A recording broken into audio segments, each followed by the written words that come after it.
Ser Podcast. Jesús Callejo, una semana más, bienvenido de nuevo a Ser Historia. ¿Qué tal, Nacho Ares? Pues una semana más, bien hallado. Encantado de estar otra vez contigo. Pues vamos a hablar de libros malditos, de libros pesados, de libros terribles, de libros en definitiva. Los bibliófilos como nosotros nos sentimos un poco atraídos por la historia, ¿no?, más oscura de estos objetos tan apasionantes, ¿no? Sí, claro, en el momento que tú pones esas dos palabras juntas, libros malditos, pues ya parece que te atrae, ¿no? ¿Cómo que malditos? ¿Qué tienen? Bueno, pues son los clásicos grimorios, una palabreja también que procede del francés, que más o menos desde un punto de vista etimológico significaría algo así como la gramática, es decir, las reglas que se tienen que utilizar por un mago, por un hechicero, para hacer conjuros, para hacer fórmulas mágicas, para invocar. ¿A quién? Pues a entidades celestiales, entidades demoníacas. Por eso son libros prohibidos, libros negros, libros nigrománticos, los libros de las brujas. En fin, son distintos nombres que han obtenido y que les ha dado esa pátina de malditismo, por una parte, pero también de perseguidos, de ocultados. ¿Por qué? Porque tienen conocimientos que no están al alcance de cualquiera. Estamos hablando de conocimientos heterodosos, estamos hablando de conocimientos que tienen que ver con la magia, con la alquimia, con las invocaciones, con los demonios, con los ángeles. Claro, eso para el vulgo le suena raro, como diciendo, ¿cómo es esto? Incluso para encontrar tesoros ocultos. Bueno, ¿qué ocurre? Pues que sobre todo a partir ya del final de la Edad Media y sobre todo ya con la Edad Moderna, empiezan a proliferar este tipo de tratados. Y claro, dentro de estos tratados hay algunos que tienen su fundamento, es decir, que están basados un poco en lo que son las ciencias ocultas, el esoterismo, las invocaciones, la magia pura y dura, ¿no? Y otros son, pues, tomaduras de pelo, de vendehumos, que hacían este tipo de libros para decir que si hacías las invocaciones correctas en los días señalados y con los objetos y los talismanes apropiados, pues conseguirías suerte, salud, dinero, todo lo que tú quisieras. Bueno, luego la realidad era la realidad. La Inquisición tomó cartas en el asunto, persiguió a más de uno. Muchos de estos libros formaron parte del índice de los libros prohibidos de la Inquisición, y no solo esto, sino todos aquellos que tenían que ver con lo protestante, con los judíos, con los libros eróticos, pero había un apartado especial que se hacía referencia a estos libros prohibidos, a estos libros de las brujas, y ya está. Pues entonces, a partir de ese momento, su precio fue aumentando y, por otra parte, también la expectativa de qué podría contener. Yo tengo varios de estos grimorios, más o menos de las ediciones que se han hecho. Tú los lees y son indescifrables. Aparecen sellos, fórmulas mágicas, pentáculos, invocaciones, nombres de diablos casi impronunciables. Pero eso ha servido para que a lo largo, ya te digo, del siglo XV hasta prácticamente el siglo XIX hayan proliferado este tipo de tratados, este tipo de grimorios, y que yo creo que es bueno conocerlos, o por lo menos saber cuáles fueron los más importantes, los más buscados, los más quemados, los más malditos y los que a día de hoy se siguen comprando y algunos siguen leyendo. Muy bien, Jesús, pues después de esta introducción sobre el significado, el valor y un poco el tema que vamos a tratar en los próximos minutos aquí en el Cronovisor, en Ser Historia, ¿cuál es la fecha que nos propones en esta semana para comenzar nuestro viaje? La fecha es un viernes 7 de mayo de 1697.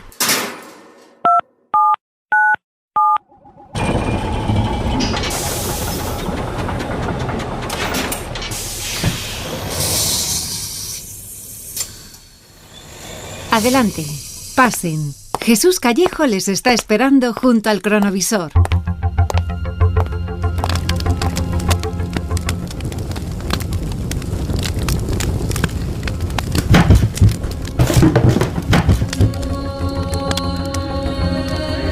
Cuidado, Jesús, que nos quemamos.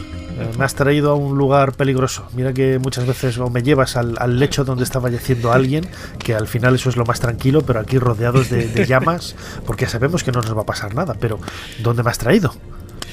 Bueno, pues te he traído a un sitio real. En fin, esto es un castillo. Estamos en Estocolmo, estamos en el Castillo Real, y es verdad que estamos corriendo peligro porque hemos llegado justo en el momento que se ha producido un incendio.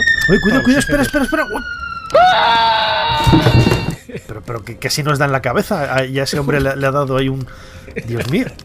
Claro, porque parte del incendio está afectando a la Biblioteca Real de Suecia, en Estocolmo, y hay muchos libros importantes para salvar. Bueno, pues uno de los libros, que estamos viendo cómo ha salido disparado por la ventana y cómo le ha caído en la cabeza a este pobre hombre que casi le deja esnucado, bueno, es ni más ni menos que un códice, el Codex Gigas, ¿no? El Codex, que es importantísimo, no solo por su tamaño, es estamos muy grande, hablando de ¿no? que has visto que mide 1 metro de alto, 50 centímetros de ancho y 75 kilos de peso. 624 páginas. Claro, había que salvarlo a toda costa. Es verdad que aquí uno de los empleados ha estado raudo y veloz para sacar este libro de la mejor manera posible, que era lanzándolo por la ventana de la biblioteca. En fin, le ha caído a este pobre hombre. Por suerte, estamos viendo que salvo un traumatismo craneal, tampoco ha ido a más la cosa, va a sobrevivir, va a tener la experiencia, pero oye, no todo el mundo puede presumir de que le ha caído en la crisma el Codex Gigas. ¿Qué es el Codex Gigas? La Biblia del Diablo. Ya el nombre, ya de por sí, también nos pone en antecedentes de que no es un libro cualquiera, porque estaríamos hablando de un libro, de este códice, además con una tapa, ahora que lo podemos ver de cerca, ¿no? Ahora que lo podemos observar sin ser observados, vemos que la tapa es muy especial, aparte de lo voluminoso, de las 624 páginas, de este metro de altura que tiene. Por supuesto, no lo puede coger una sola persona, tiene que ser manipulado por 2 personas como mínimo. Se usaron en la tapa en la tapa y en el interior, 160 pieles de animales, porque está escrito, en fin, lo que se llaman en hojas de vitela, y son pieles que han sido adobadas, que han sido pulidas, y solían ser de ternero, pero en este caso se sabe que eran pieles de burro. Pieles de burro, ya te digo, totalmente curtidas, pulidas, adobadas, etcétera. Claro, para llegar a 624 páginas, pues 160 pieles son muchas, 160 burros. Es una burrada, se podría decir literalmente, este libro, por todo lo que contiene. Primero, por su forma, por su peso, pero también por lo que contiene. ¿Por qué hemos venido a este lugar? ¿Por qué hemos visto que este manuscrito, este códice se ha salvado? Por lo que contiene, por la leyenda, por la trascendencia y por ese aura de libro maldito. No por casualidad se considera uno de los libros más raros, más extraños, más inexplicables, con esa fama de maldito, y no por casualidad se le llama la Biblia del Diablo. ¿Por qué la Biblia del Diablo, Nacho? Porque tiene todos los conocimientos hasta ese momento. Parece que fue escrito sobre el año 1230, fue escrito en latín por un monje benedictino de un monasterio de Bohemia, con una caligrafía, y esto es lo llamativo, con una caligrafía única. A ver, este libro se tendría que tardar como mínimo unos 25 años en escribir, porque es un libro iluminado, no solo hay texto, sino también hay dibujos. Y luego decimos de la Gran Pirámide. Y luego decimos de la Gran Pirámide. Sí. O sea, que esté hecho solo con una caligrafía, es decir, por una sola persona, esto ya le da de por sí un aire bastante enigmático, porque lo normal es que hubiera varios amanuenses, claro, varios monjes. Bueno, ¿por qué la Biblia del Diablo? Porque lo que contiene es una Biblia, la versión Vulgata, no toda la Biblia. Falta, por ejemplo, los Hechos de los Apóstoles, falta el Apocalipsis, pero es que, y luego te cuento la leyenda que hay alrededor del Codex Gigas, pero es que no solo contiene una Biblia, no solo es un libro religioso, es que también contiene la Crónica de Bohemia de Cosmas de Praga, la historia de Bohemia más completa que había hasta el siglo XIII. Contiene 2 obras de Flavio Josefo, estamos hablando del siglo I, que contiene tanto las antigüedades judías como la guerra de los judíos. Contiene las etimologías de San Isidoro de Sevilla. Las etimologías era la enciclopedia que había en aquella época, en el siglo VI. Así que, más que una Biblia, es una propia biblioteca, ¿no? Dentro de un libro, claro, ¿no? Claro. Pero además de esto, no solo contiene lo que acabo de decir, sino obras médicas, obras, por ejemplo, que están tomadas de Hipócrates, de Teófilo, de Constantino del Africano. Contiene también un calendario con lista de santos, pero es que también contiene exorcismos. Hay toda una parte importante de este libro, de este códice, que son exorcismos. Contiene 3 conjuros, contiene 2 encantamientos y ¿qué quiere decir? Que contiene fórmulas mágicas para ahuyentar el mal, para restituir la salud y para invocar a demonios. Y ahí es donde aparece, como no, un demonio. Hoy, el magnetismo del libro sigue siendo tan poderoso como siempre. Aunque está permanentemente en Suecia, en 2007, por primera vez en casi 400 años, el códice regresó a su lugar de origen, la República Checa. Miles de personas fueron a verlo. El evento apareció en los titulares internacionales. Pocos libros en la Tierra causan tal sensación. Y detrás de todo hay una fuerza diabólica que lo impulsa. Una figura única y siniestra. Satanás. El códice tiene una página con una ilustración del diablo. No hay otra Biblia en todo el mundo con una imagen tan grande de la encarnación del mal. Nadie sabe quién la hizo, ni por qué está ahí. Es un dibujo extraordinario e inusual. Es inolvidable y fascinante, y puede que su magnetismo sea intencionado. Y hay más. Sombras inexplicables que no han sido dibujadas aparecen en las páginas que rodean el retrato satánico. El Códice es el único libro que contiene el Antiguo y el Nuevo Testamento, junto a violentos y sagrados hechizos, y sortilegios y exorcismos demoníacos.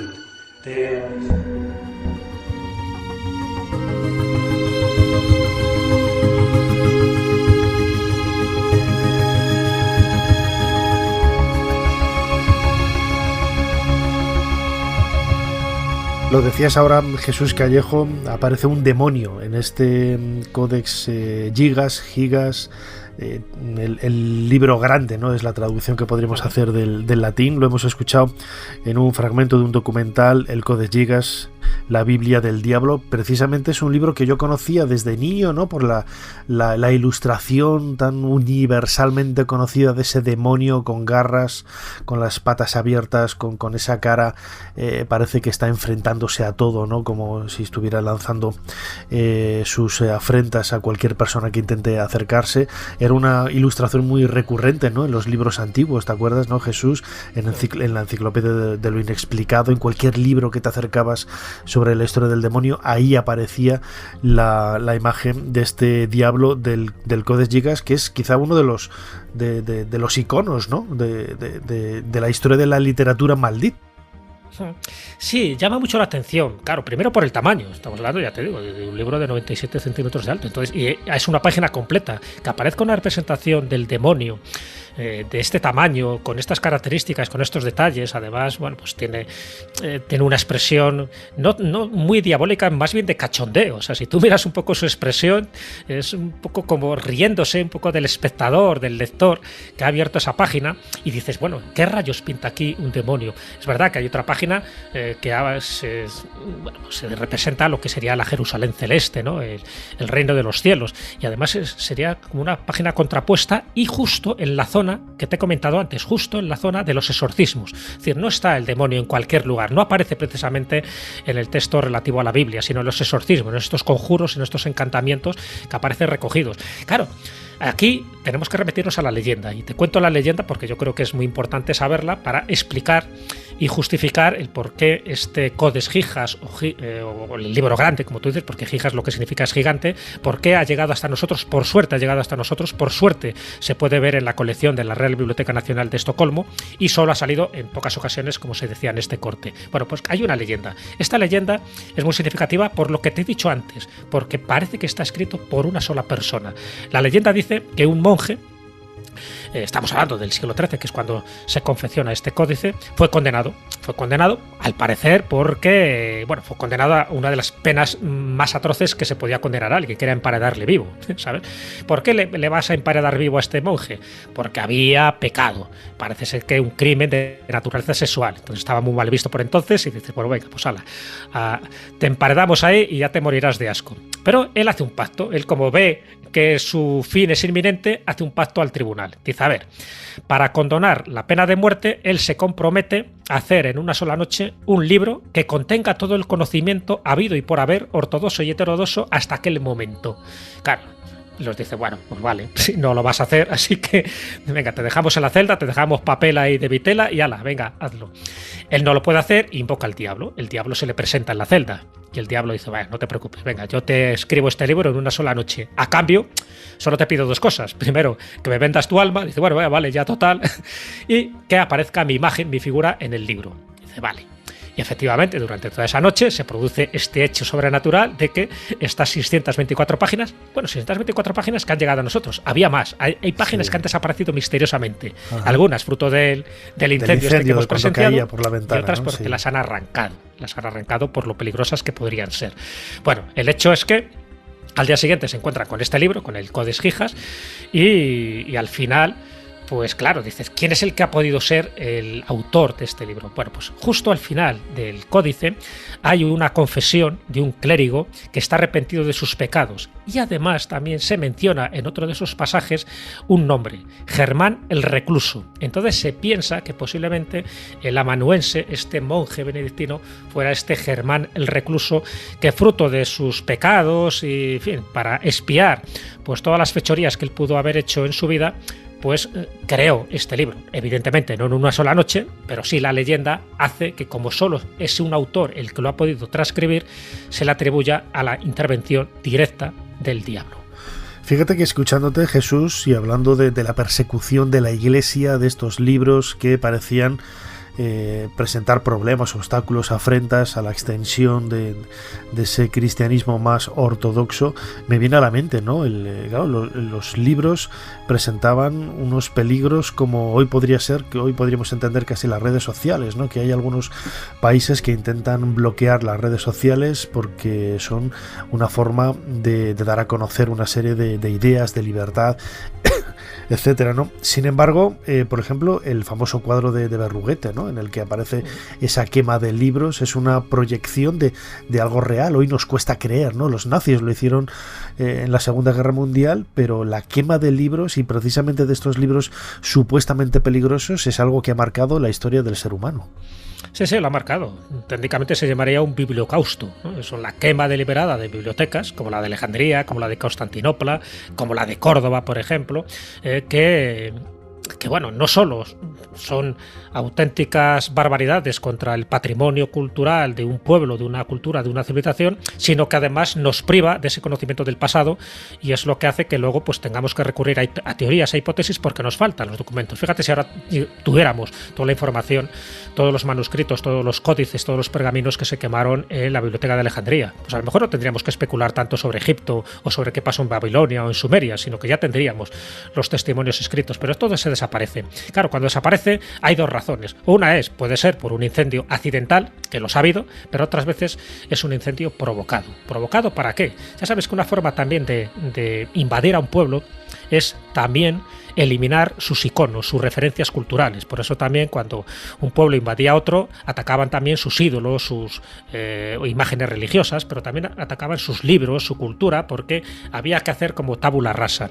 Bueno, por desgracia, dentro del mundo del cristianismo, que es un poco donde se enmarcan estos libros prohibidos, estos grimorios, pues estaba la Inquisición en su momento. Y bueno, pues una de las funciones que tenía la Inquisición era crear lo que se llamaba el Index Librorum Prohibitorum, es decir, el índice de libros prohibidos. Entonces ahí empezó, bueno, desde que se creó la Inquisición, sobre todo la española me refiero, en 1478 por parte de los Reyes Católicos, pues bueno, pues a partir de ahí hubo distintos papas que crearon esta lista donde se le estaba diciendo al fiel cristiano lo que tenía que leer o no leer. Vale. Y entonces, bueno, pues ¿por qué? ¿Qué criterios se basaban para hacer esta especie de censura? Pues porque eran perniciosos para la fe o porque eran libros que no correspondían a la religión cristiana, que eran libros de otras religiones, que podían ser, pues evidentemente, protestantes o libros judíos. Por otra parte, es lo que hicieron también los musulmanes. ¿Te acuerdas también en los bibliocaustos causados por los musulmanes? Todo aquello que no fuera el libro del Corán, aquello que no hablara de Alá, pues eran libros inservibles y por lo tanto se les destruía. Yo recuerdo, por ejemplo, cuando hice lo hemos comentado en otras ocasiones, cuando hice para Cuarto Milenio, hace ya casi 10 años, un reportaje sobre la biblioteca de Barcarrota en Extremadura. Ahí aparecieron precisamente muchos de los libros que estaban en esa lista, ¿no?, de libros prohibidos por la Inquisición, y algunos de ellos no tenían nada de mágico, nada de esotérico, nada de extraño o de insólito, sino que eran pues una manifestación de libertad de hacer comentarios contra la Iglesia, ¿no? Por ejemplo, el Lazarillo de Tormes, que hoy es, por ejemplo, un libro que se recomienda y de obligada lectura en los colegios, y sin embargo en el siglo XVI estaba prohibido, ¿no? Y ahí apareció una de las primeras ediciones de Medina del Campo del año 1540, creo que es. Sin embargo, no todos estos libros eran tan bondadosos o simplemente manifestaban una crítica, ¿no?, a la Iglesia, sino que había otros en donde subyacía casi ese toque mágico, esotérico, que daba mucho miedo a la Iglesia de entonces, ¿no? Claro, y además heréticos. ¿Por qué? Porque si se consideran que eran libros de las brujas, si se consideran que se hacían invocaciones al demonio, al diablo, pues claro, evidentemente caía ya en la herejía. Y la herejía entonces era un delito, y ese delito estaba penado pues con la pena de muerte, cuando se demostraba. Entonces, claro, esos libros, tener la posesión solo de esos libros, pues ya era muy peligroso. Estamos hablando de los libros de las brujas, de los libros nigrománticos. Fíjate que la nigromancia procede de la invocación a los muertos, de invocación a los espíritus para que desde el más allá te revelen pues ciertas cosas, por ejemplo, dónde están los tesoros ocultos o cómo poder robar sin que seas detectado o cosas similares. Bueno, pues lo que se hacían con estos libros era eso, dar un conocimiento, vamos a llamarle totalmente heterodoxo, donde se utilizaba la magia para saber algo más del mundo que nos rodeaba. Y esos libros, esos libros negros, como también se les denomina, tenían como una estructura muy concreta, ¿no? Luego te comentaré, porque ahí entraría el Picatris, entraría el libro sagrado de la magia de Abramelín, entraría la Calavica de Salomón. En fin, luego se atribuían a distintos personajes, muy rimbombantes todos ellos. Salomón nunca escribió ningún grimorio, te lo aseguro. Se atribuían a San Cipriano. El San Cipriano tampoco escribió el famoso grimorio que se le atribuye. Se atribuye al Papa Honorio III o se atribuía al Papa León III. Bueno, se atribuyen a grandes personajes porque de esta forma se le daba como más credibilidad. Pero ¿qué es lo que contenían? ¿Qué es lo que contenían para que la Iglesia, para que el Vaticano, para que la Santa Sede les persiguiera? No solo persiguiera al libro, sino al que tenía ese libro, al que podía leer ese libro. Y ojo, y muchos de los que podían leer los grimorios no eran magos o eran hechiceros o eran brujos, eran sacerdotes, porque muchos de estos grimorios están escritos en latín. Claro, y entonces el que sabía latín, el que sabía leer o escribir, pues no era el hechicero o la hechicera de turno, era el sacerdote, porque se confería como un mayor poder si la invocación la hacía alguien que estaba revestido de un poder sagrado, como era el sacerdocio, o como, ya no te digo, si eras un obispo o eras un cardenal. Bueno, pues muchísimo más poder para la invocación, pero muchísimo más peligro corrías. Y ha habido algún caso inquisitorial donde se les encausó a personajes de esta alcurnia.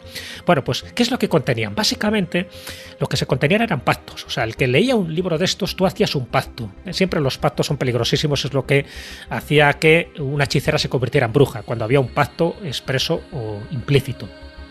Eran pactos con potencias no humanas, es decir, tú hacías pactos con potencias celestiales o con potencias demoníacas para conseguir algo. ¿Vale?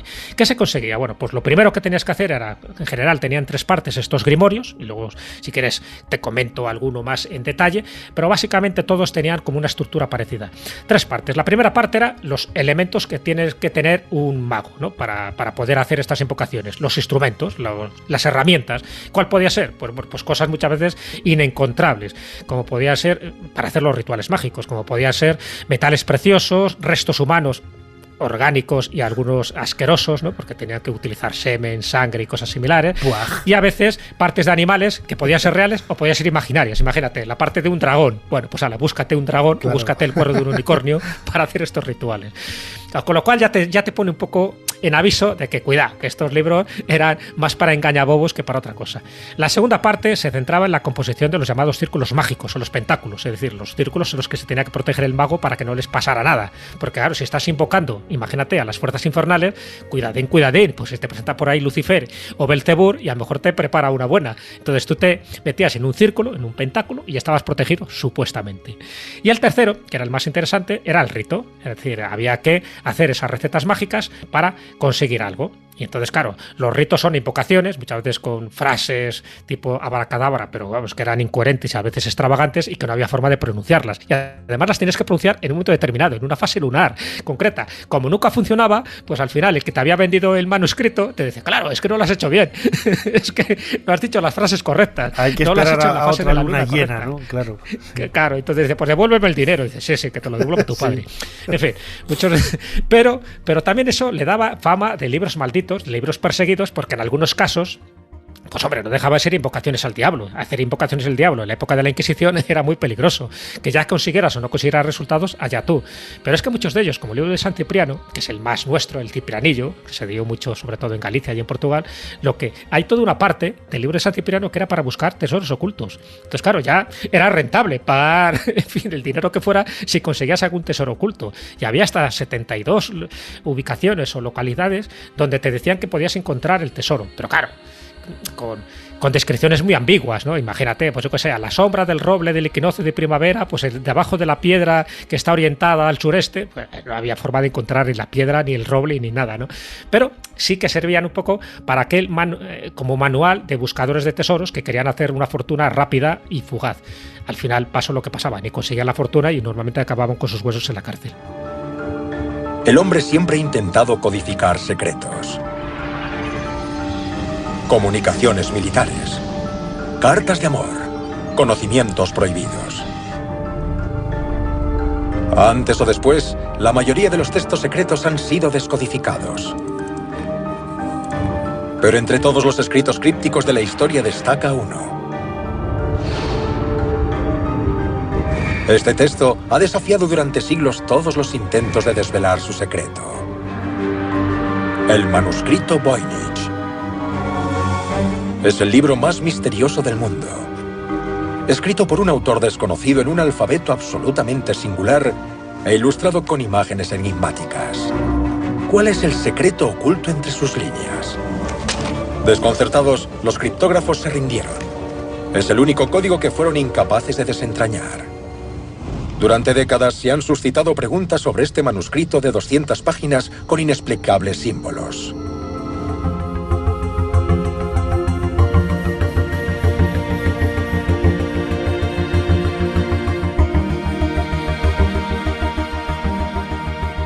Jesús, acabamos de escuchar un fragmento de un documental de Canal Historia dedicado al manuscrito Voynich, ese manuscrito medieval también que está rodeado de misterios. No es realmente un libro maldito, porque en realidad la maldición es para nosotros al no poder tener las herramientas, no para decodificar el conocimiento que hay ahí grabado, y lo mismo es un libro que está lleno de bondades y de cosas maravillosas, y hoy lo rodeamos de ese halo de misterio y de insólito, pero entra también, ¿no?, dentro de esos libros que marcan un poco la línea del desconocimiento que hay, ¿no?, a lo largo de la historia de la literatura. Y si bien, insisto, no es un libro de exorcismos, o bien sí, porque ya insisto que no se ha conseguido traducir, no se ha conseguido decodificar los mensajes que hay en su interior, entra dentro de sobre todo por las figuras, ¿no?, de esos símbolos tan extraños que sí que eran comunes o parecidos, aparecían en otros grimorios de la época.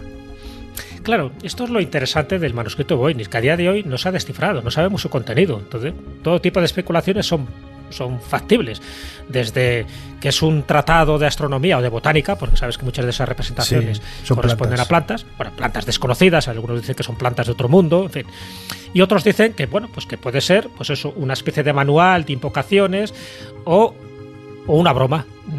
O sea, que el que lo hizo no buscaba hacer nada, que hizo un galimatías indescifrable. Hombre, que a día de hoy no se haya podido descifrar con los métodos de desencriptamiento, en fin, que ya conocemos mucho la criptografía, que sabemos un poco cómo manejar este tipo de claves, pues es muy difícil que a día de hoy no se haya descifrado. Pero claro, eso alimenta la imaginación, alimenta la especulación. ¿Qué podría ser? Hoy tenemos muchos datos, ya sabemos, incluso gracias al pergamino de este manuscrito, ya sabemos sobre qué época se hizo. Se le ha aplicado el carbono 14 y se sabe que el pergamino, por lo menos, es de entre 1404 y 1438. Ya lo sabemos. Sabemos también en dónde se pudo haber hecho, por el tipo de ilustraciones. Se sabe que se hizo en el norte de Italia, entre Milán y Venecia. Ya sabemos bastante. ¿Por qué lo sabemos? Porque el tipo de castillos que aparecen, o las almenas, que se saben que son lo que se llaman almenas de cola de golondrina. Eso es muy representativo de la arquitectura de esa época del siglo XV y de esos castillos que se hacían en Milán o que se hacían en Venecia. E incluso sabemos casi hasta el autor que pudo haber hecho ese manuscrito.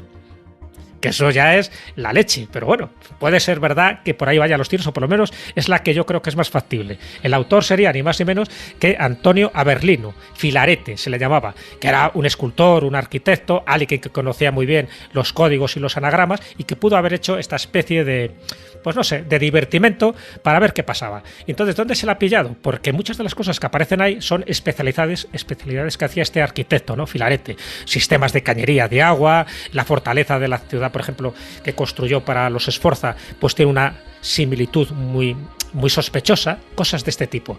Conclusión, que a lo mejor no es un tratado de microbiología, no es un tratado de astronomía, no es un tratado de botánica, sino que a lo mejor es nada o es todo a la vez. Pero a día de hoy es verdad que es un libro enigmático, sencillamente porque no sabemos su contenido.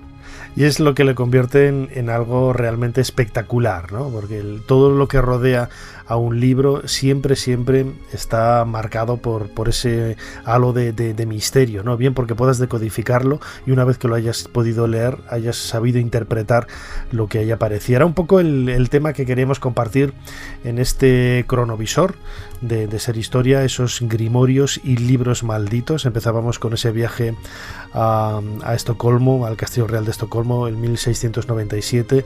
Hemos sido testigos de la caída de ese enorme libraco, el Codex Gigas de casi 1 metro, 70 kilos. Agárrate, es que eso es, te lo decía Jesús antes, es que pesa como una persona, es como, o sea, normal que se necesitara 2, ¿no? para poder llevarlo de un sitio a otro.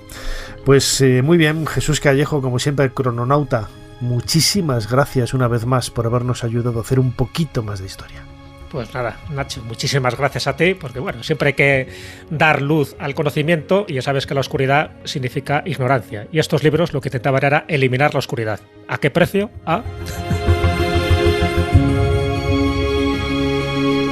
Suscríbete a Ser Historia. Todos los episodios y contenidos adicionales en la app de Cadena Ser y en nuestros canales de Apple Podcast, Spotify, iVoox, Google Podcast y YouTube. Escúchanos en directo en la Ser los domingos a la 1:30 de la madrugada. Cadena Ser. La radio.